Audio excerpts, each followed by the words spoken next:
Children, we take next topic now, that is specific heat capacity और specific heat. ये क्या होता है बच्चों? देखिए, इसको हम लेना चाह रहे हैं, that is specific heat capacity और जिसको हम specific heat भी कह देते हैं शॉर्ट में, specific heat. अब देखिए क्या होता है specific heat, ये हमें समझना है बच्चों. देखिए, उसको समझने से पहले हम क्या करते हैं, हम अगर किसी भी सब्सटेंस को हीट सप्लाई करते हैं तो देखिए उसमें दो तरह के रिलेशंस मिलते हैं. When delta Q heat is supplied to a body of mass m, delta Q is the heat supplied to a body of mass, कितना मास होगा? m. Then this heat supplied increases the temperature of the substance by delta T. जब आप किसी भी substance को heat supply करते हैं तो उसका टेम्परेचर बढ़ जाता है, तो यानी कि delta Q amount of heat supplied to a body and the mass of the substance, rather instead of body I am talking about substance, then its temperature is increased by delta T. Then it has been observed that. अब दो experiment बताते हैं. Experiment ये है बच्चों, चलिए हम पानी का एग्जांपल लेते हैं. पानी गर्म करते हैं.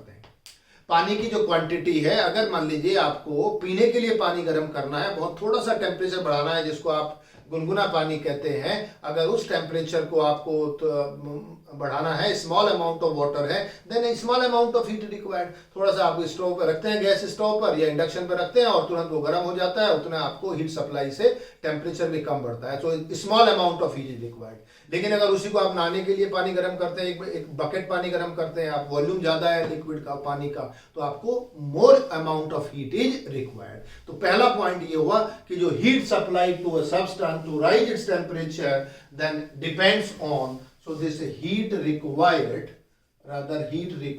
to rise the temperature of a substance by delta t. delta q depends on its mass. सबसे पहले मास पे डिपेंड करता है. तो जितना मास ज्यादा होगा उतना ही आपको टेम्परेचर बढ़ाने के लिए हीट की रिक्वायरमेंट भी ज्यादा होगी, up to the same temperature. Okay, आप जो टेम्परेचर बढ़ा रहे हैं, आप केवल 5 डिग्री का टेम्परेचर इंक्रीज कर रहे हैं और आप 25 डिग्री का टेम्परेचर इंक्रीज कर रहे हैं. ठीक है, तो जितना ज्यादा टेम्परेचर आपको बढ़ाना होगा, जितना ज्यादा गर्म आपको पानी को करना पड़ेगा, किसी भी सब्सटेंस को करना पड़ेगा, तो more amount of heat is required to rise the more temperature. It means one more parameter is there in heat required depends on temperature rise. Means अगर आपको टेम्परेचर राइज कम रखना है तो small amount of heat is required. उसी पानी को आपको केवल गुनगुना पानी करना है तो small amount of heat required. उसी पानी को बॉयल करना है then large amount of heat is required. It means heat required to rise the temperature depends on two parameters, mass of the substance and temperature change of the substance. और यहां से दोनों को मिला दीजिए, delta Q proportional to M delta T और delta Q is equal to C M delta T. और इस सी को हम स्पेसिफिक हीट कहते हैं. This is specific heat of the substance. ठीक है, और शॉर्ट में हम स्पेसिफिक हीट कहते हैं और पूरा नाम होता है specific heat capacity of the substance. अब इसको डिफाइन कैसे करेंगे? How will you define it? तो बच्चों, डिफाइन करने के लिए देखिए सी का फॉर्मूला यहां से निकालना पड़ेगा, delta Q upon M delta T. And if m is equal to 1, delta t is equal to 1, then c is equal to delta q. c delta q के इक्वल हो जाएगा. अब बताइए स्पेसिफिक हीट किसके इक्वल हो जाएगा? Specific heat of a substance is equal to the amount of heat required to rise the temperature of unit mass of a substance by unit degree Celsius और by 1 Kelvin, by unit भी कह सकते हैं. तो क्या हुआ बच्चों? So the specific heat of a substance may be defined as the amount of heat required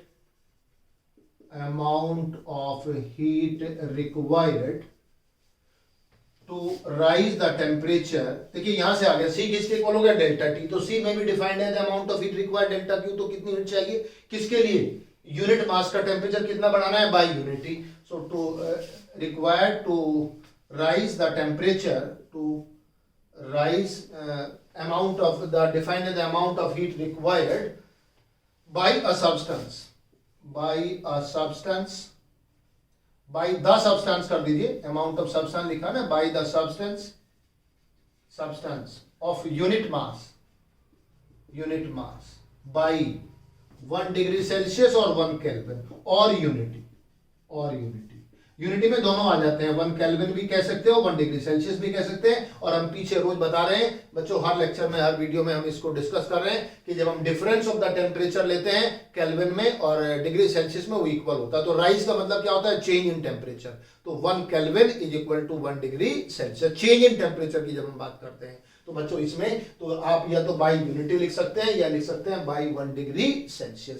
so this is the definition of the specific heat of a substance may be defined as the amount of heat required of unit mass of the substance by 1 degree Celsius or 1 Kelvin होता है। और बच्चों इसकी SI unit क्या होती है? अगर हम इसकी SI यूनिट की बात करेंगे तो देखिए C की यहाँ डेल्टा Q बताओ किसमें होता है जब इस फॉर्मूले से लिख रहे हैं आप? C is equal to delta Q upon M delta T। ये तो होता है जूल में, ये होता है केजी में, और ये किसमें होता है? केल्विन में। तो it is joule per KG per kelvin. और प्रैक्टिकल यूनिट कौन सी होती है? प्रैक्टिकल और अदर यूनिट जिसको हम कहते हैं दैट इज जूल की जगह तो होता है कैलोरी, केजी की जगह होता है ग्राम, और केल्विन की जगह होता है पर डिग्री सेल्सियस। तो कैलोरी पर ग्राम पर डिग्री सेल्सियस ये भी इसकी यूनिट होती है, और ये joule per KG per kelvin भी होता है।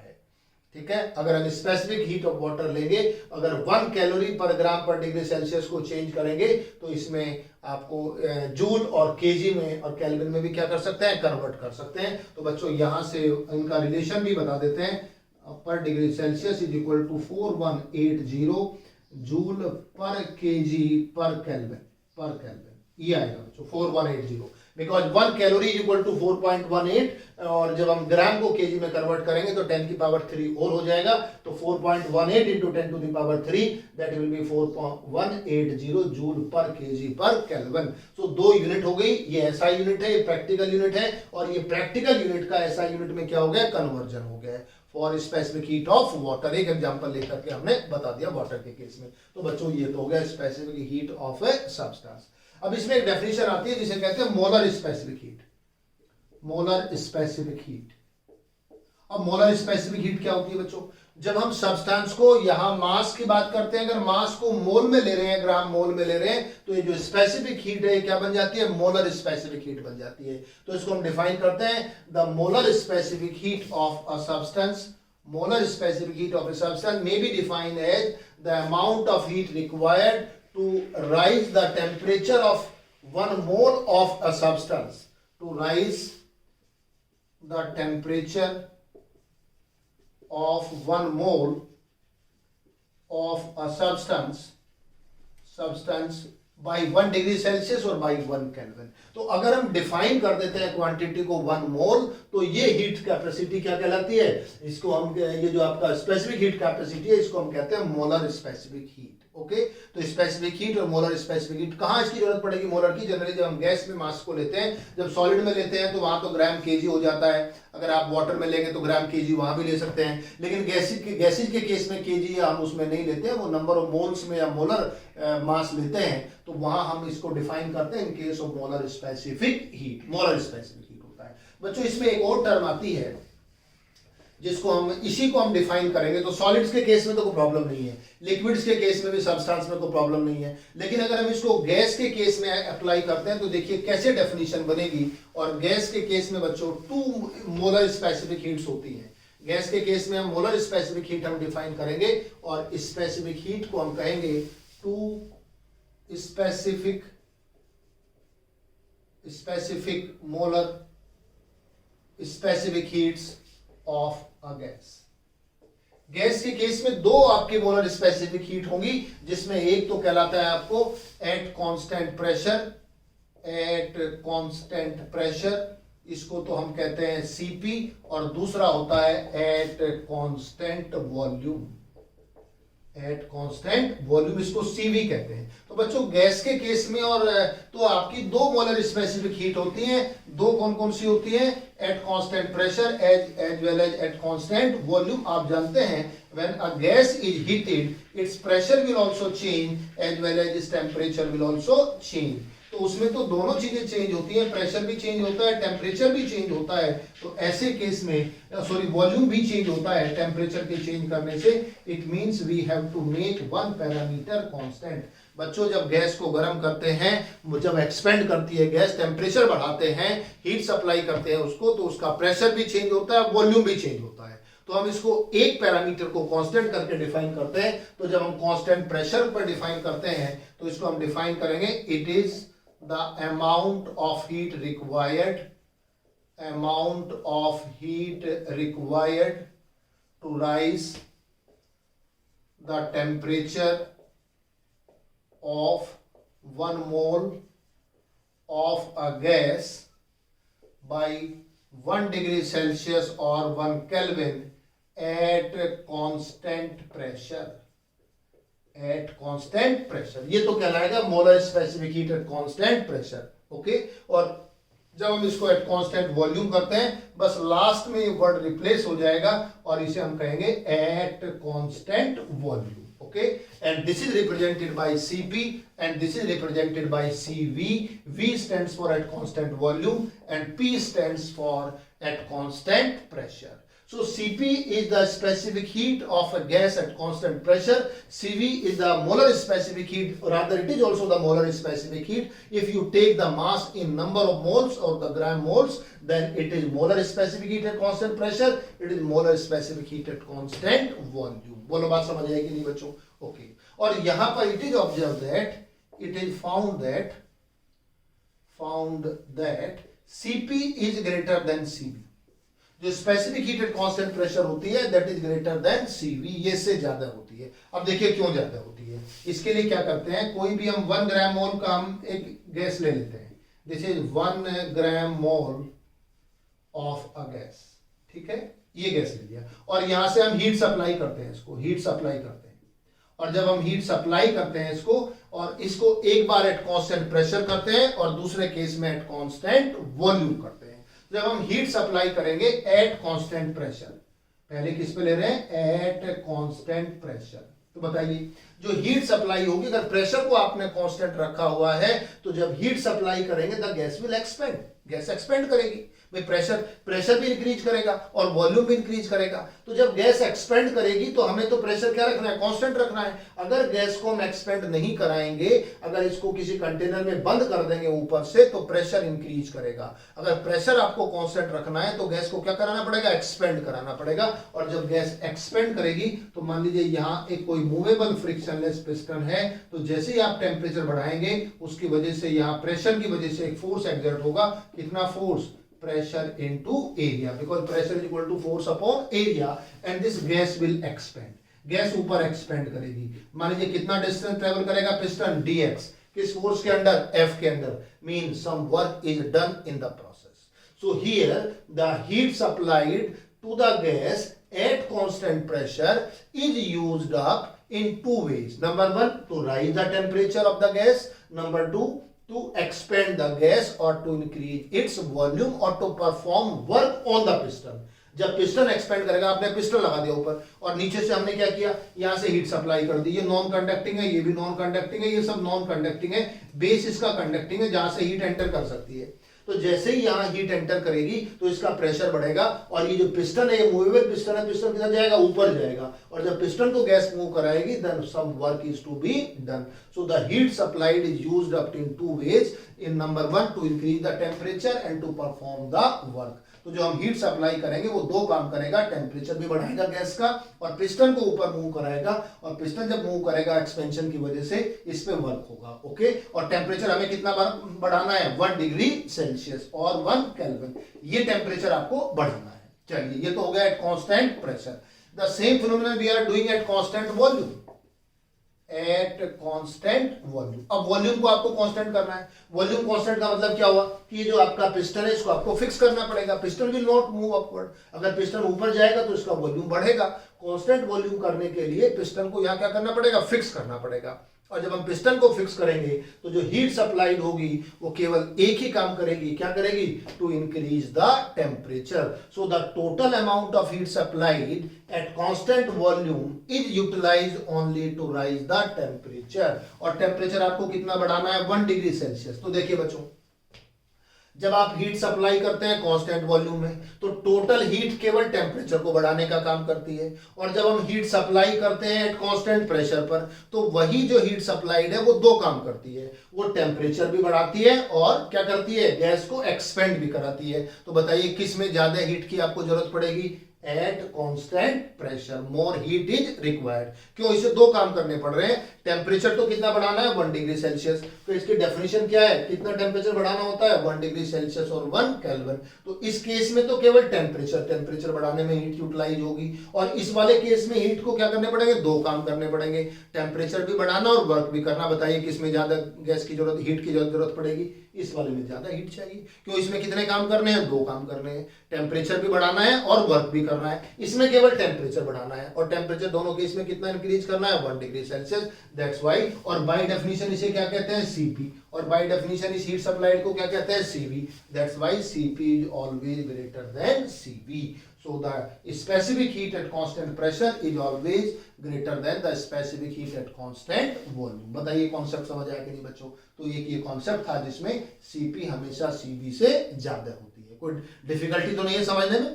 क्या था Cp की डेफिनेशन, क्या है, amount of heat required to rise the temperature of 1 mole of a gas by 1 degree Celsius और 1 केल्विन। तो हमने मास कितना लिया दोनों केस में, 1 मोल। टेम्परेचर भी कितना बढ़ाया, 1 डिग्री सेल्सियस। पहले केस में हीट सप्लाई की, दूसरे में भी हीट सप्लाई की। कांस्टेंट प्रेशर में तो ये एक्सपेंड भी करेगा, तो टेम्परेचर भी बढ़ेगा और एक्सपेंड भी करेगा। It means more heat is required to perform the work. That's why Cp is always greater than Cv। तो इसे तो कहते हैं बच्चों molar specific heat of gases. ठीक है, चलिए इसमें एक और टर्म आती है, उसको केवल हम कहते हैं हीट कैपेसिटी और थर्मल कैपेसिटी। हीट कैपेसिटी और थर्मल कैपेसिटी। Thermal capacity. अब हीट कैपेसिटी क्या होती है, इसमें देखिए यहां तो हमने मास को हमने क्या किया, स्पेसिफाई कर दिया है। इसे कहते हैं it is the amount of heat required to rise the temperature of whole body. 1 mole नहीं ले रहे हैं, क्या ले रहे हैं इसकी जगह, of whole body, to rise the temperature of whole body. यहां से बच्चों इसको होल बॉडी लिख देंगे, of whole body, whole body. ठीक है, अब गैस नहीं ले रहे हैं, होल बॉडी ले रहे हैं बाई 1 डिग्री सेल्सियस और बाई 1 केल्विन। और जब हम गैस नहीं ले रहे हैं, ये आप किसी बॉडी के लिए डिफाइन करते हो तो बच्चों ये कहलाएगा, ये जो डेफिनेशन होगी इस डेफिनेशन को हम क्या कहेंगे, this definition is called heat capacity और थर्मल कैपेसिटी। इसको हम हीट कैपेसिटी या थर्मल कैपेसिटी कहते हैं। ठीक है, अच्छा अब देखिए डेल्टा क्यू का क्या फॉर्मूला है। अगर m मास है और कितना टेम्परेचर बढ़ाया आपने, डेल्टा टी, तो डेल्टा क्यू किसके इक्वल होना चाहिए, m मास हो गया और डेल्टा टी क्या हो गया, टेम्परेचर। और ये जो हमने स्पेसिफिक हीट लिया था इसको हम यहाँ बीच में लिख रहे हैं बच्चों, हम इसको ऐसे लिख रहे हैं m इंटू सी। ठीक है, mc डेल्टा टी। ओके, अगर हम ये जो mc डेल्टा टी ले रहे हैं ये थर्मल कैपेसिटी है, ये होल बॉडी है, ये तो स्पेसिफिक हीट थी C, तो जिसको हम स्पेसिफिक हीट ले रहे थे, C is equal to delta Q upon m delta T. तो जब हम m को 1 करते थे, यूनिट करते थे, और डेल्टा t को 1 डिग्री सेल्सियस करते थे, तो इसको तो कहते थे स्पेसिफिक हीट। और अगर हम m को 1 नहीं करते, पूरी बॉडी का मास बढ़ाते हैं, तब हम उसको कहेंगे थर्मल कैपेसिटी। तब क्या कहेंगे बच्चों, उसको thermal capacity. It means delta Q is equal to जो आपने लिया है वो mc आएगा, और इसी को हम कहते हैं thermal capacity. So the thermal capacity is equal to m into C हो गया बच्चों, राइट। ये m इंटू सी हो गया अगर इससे मल्टीप्लाई कर दें, यानी कि यूनिट मास की स्पेसिफिक हीट को उसके मास से मल्टीप्लाई कर दें, तो जो हीट रिक्वायर्ड आएगी to rise the temperature by unity, that is known as thermal capacity और heat capacity. So what is the basic difference between specific heat and heat capacity, thermal capacity. Specific तो एक specific case हो गया, it is the general case meaning the heat required to rise the temperature of the whole body. if you take the temperature of a unit mass of a body, unit mass of a substance, unit mass of a gas, 1 mole of a gas, then it becomes specific heat. So specific heat is concerned only for unit mass of the substance. However, the heat capacity is concerned with the whole body. ये दोनों में क्या है बच्चों, difference है। ये तो ये हो गया आपका स्पेसिफिक हीट का एक कॉन्सेप्ट और आ गया बच्चों, और जिसको हम हीट कैपेसिटी में भी करते हैं। एक इसमें और छोटी सी टर्म आएगी बच्चों, उसको हम कहते हैं वाटर इक्विवेलेंट। क्या कहते हैं? Water equivalent. इक्विवेलेंट, इक्वल है, इक्विवेलेंट। देखिए क्या होता है, पहले लिख देते हैं इसको। It is the mass of water in gram. किसमें है बच्चों? इन ग्राम, ठीक है। विच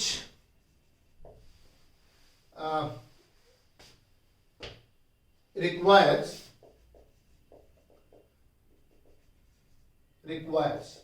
the same amount of heat,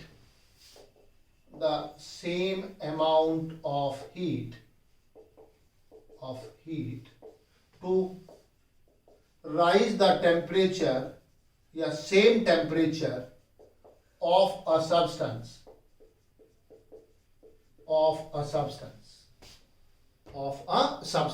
as that of water by same temperature। क्या मतलब हुआ उसका बच्चों? देखो हम इसको जनरल तरीके से समझाते हैं।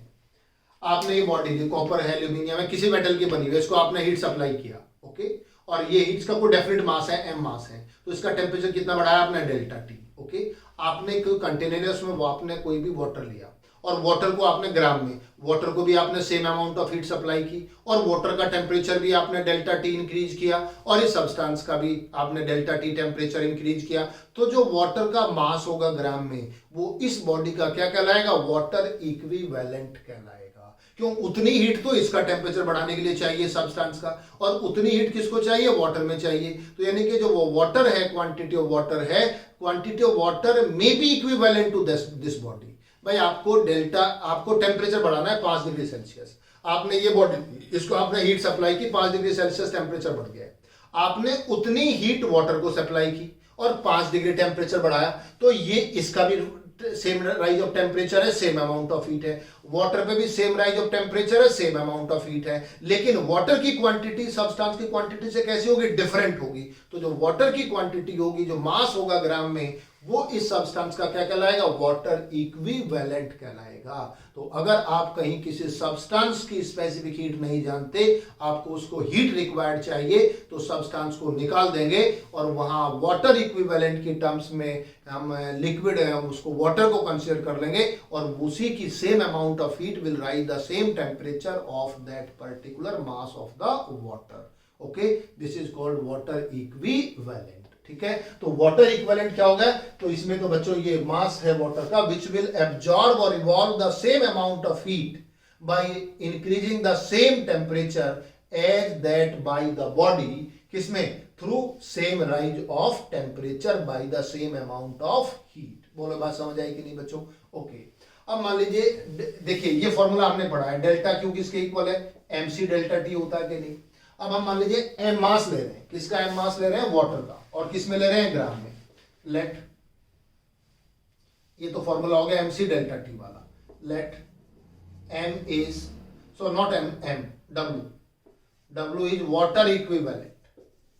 Water equivalent of the substance. अच्छा, ये सब्सटेंस क्यों लिख रहे हैं? कि सबके लिए क्वांटिटी अलग अलग आएगी। अगर आपने कॉपर लिया है तो कॉपर के रेस्पेक्ट में मास जो वाटर का आएगा वो डिफरेंट आएगा, एल्यूमिनियम के रेस्पेक्ट में डिफरेंट आएगा, क्यों? सब जितने भी सब्सटेंस हैं सबकी स्पेसिफिक हीट कैसी है? डिफरेंट है, इसलिए क्वांटिटी ऑफ वाटर भी कैसी होगी? डिफरेंट होगी। तो बच्चों अगर हम वाटर इक्विवेलेंट ऑफ सब्सटेंस ले रहे हैं तो बताइए ऐसे केस में W कितना हो जाएगा? ये हो जाएगा, sorry, delta Q is equal to W into delta T. क्यों? सेम अमाउंट ऑफ हीट है और सेम राइज ऑफ टेम्परेचर है, और ये किसका मास है? It is the mass of, किसका मास है बच्चों? वाटर। और वाटर की स्पेसिफिक हीट कितनी आपने ले ली है? 1 ले ली है यहाँ पर। तो सीजीएस सिस्टम में ग्राम में आपने W लिया है, तो सीजीएस सिस्टम में भी लेना पड़ेगा। सीजीएस सिस्टम में जो स्पेसिफिक हीट ऑफ वाटर है वो कितनी होती है? 1 होती है। तो ये हो गया W इंटू टी, और जब दोनों को कंपेयर करेंगे तो W किसके इक्वल आ जाएगा? M इंटू सी के इक्वल आ जाएगा बच्चों। So this is mathematically equal to M into C. इसे कहते हैं वाटर इक्विवेलेंट। तो वाटर इक्विवेलेंट का भी कॉन्सेप्ट कई बार हम बच्चों यूज कर लेते हैं।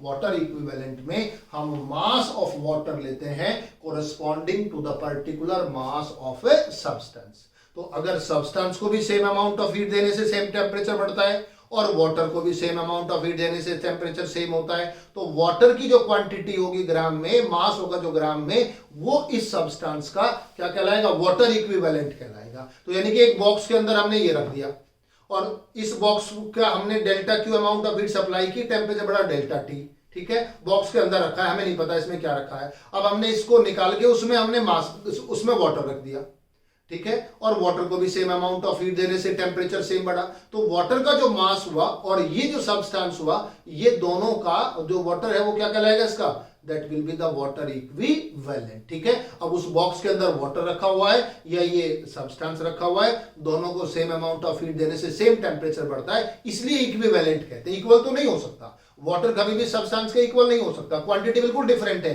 क्या कहते हैं इसको, इक्विवेलेंट कहते हैं। तो बच्चों ये टर्म किसकी हो गई, इक्विवेलेंट की टर्म हो गई। एक और छोटी सी टर्म इसमें लास्ट हम बता देते हैं, वो होती है आपकी लेटेंट हीट। लेटेंट हीट क्या होती है बच्चों, चलिए लेटेंट हीट का भी एक अच्छा कॉन्सेप्ट होता है। क्या कहते हैं, लेटेंट का मतलब क्या होता है, लेटेंट का मतलब है हिडन है, ठीक है, latent heat means hidden heat. अब हिडन क्या होता है, लेटेंट। देखिए जब हम हीट सप्लाई करते हैं, अभी आपने पढ़ा है, जो हीट सप्लाई होती है वो क्या इंक्रीज करती है, टेम्परेचर बढ़ाने के काम आती है। आप किसी भी सब्सटेंस का को हीट सप्लाई कीजिए, उसका टेम्परेचर बढ़ेगा, ठीक है। लेकिन ऐसा भी फेज होता है कि जब हम हीट सप्लाई करते हैं तो टेम्परेचर नहीं बढ़ता है, तो वो हीट कहां चली गई, वो हीट यूज्ड होती है to change the state of a body.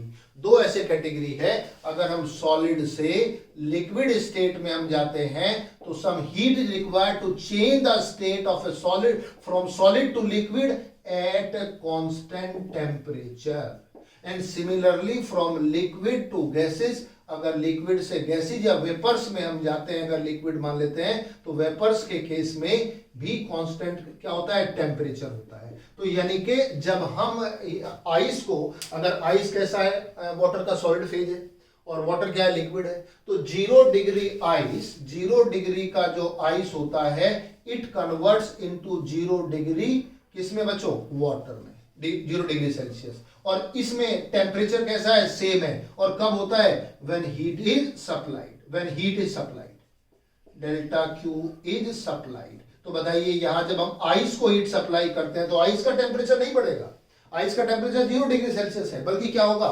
Ice जो होगा वो किसमें मेल्ट हो जाएगा, वाटर में कन्वर्ट हो जाएगा। तो ये जो हीट सप्लाई होगी इसकी, that is in the form of latent heat, because this heat is not utilised to increase the temperature. इसका डायरेक्ट इफेक्ट नहीं आप देख रहे हैं, डायरेक्ट तो आपने हीट सप्लाई की, टेम्परेचर बढ़ गया, आपको डायरेक्ट दिख गया, तो हिडन नहीं है। यहां आप हीट सप्लाई करते हैं, टेम्परेचर नहीं बढ़ता है, यहां फेज चेंज होता है। तो the heat supplied or heat required to change the state whether from solid to liquid or from liquid to gas again is known as or is in the form of latent heat। ऐसे ही अगर हम यहाँ 100 degree Celsius पर water ले लें, boiled water, और इसको हम 100 डिग्री सेल्सियस के किस में कन्वर्ट करें, स्टीम में कन्वर्ट करें, then again temperature remain same, but in this case the heat is required and this heat required is in the form of latent heat. Latent heat हो गया। तो हम इसको कैसे डिफाइन करते हैं बच्चों, दिस लेटेंट हीट जो होती है, देखिए ये जो हीट सप्लाइड है वो delta Q is equal to M L है, और ये होगा delta Q upon M. If M is equal to 1 then L is equal to delta Q. So the latent heat L may be defined as the amount of heat required to change the state of unit mass of a substance either from solid to liquid or from liquid to gases. This is called latent heat of the substance. बात समझ आ गई। तो latent heat और direct heat में क्या difference हुआ बच्चों, latent heat जो काम आती है वो स्टेट चेंज करने का काम आता है। स्टेट का मतलब होता है फ्रॉम सॉलिड टू लिक्विड और फ्रॉम लिक्विड टू वेपर्स और gases. In case of gases में लेते हैं तो हम 100 degree Celsius water will be change into 100 degree Celsius steam, and in this process the heat required is known as और is in the form of latent heat. अब latent heat को हम define करेंगे स्पेसिफिकली किसके लिए, अगर मान लीजिए m मास है और L कितना लेटेंट हीट है, जो पर ग्राम के लिए या यूनिट मास का चेंज करने के लिए, स्टेट चेंज करने के लिए जो हीट होती है उसको हम क्या कहते हैं, that is called latent heat. So latent heat of a substance is equal to the amount of heat required to change the state of the unit mass of the substance from either solid to liquid or from liquid to gas. बोलो बात समझ आएगी नहीं? तो क्या define करेंगे latent heat को? It is amount of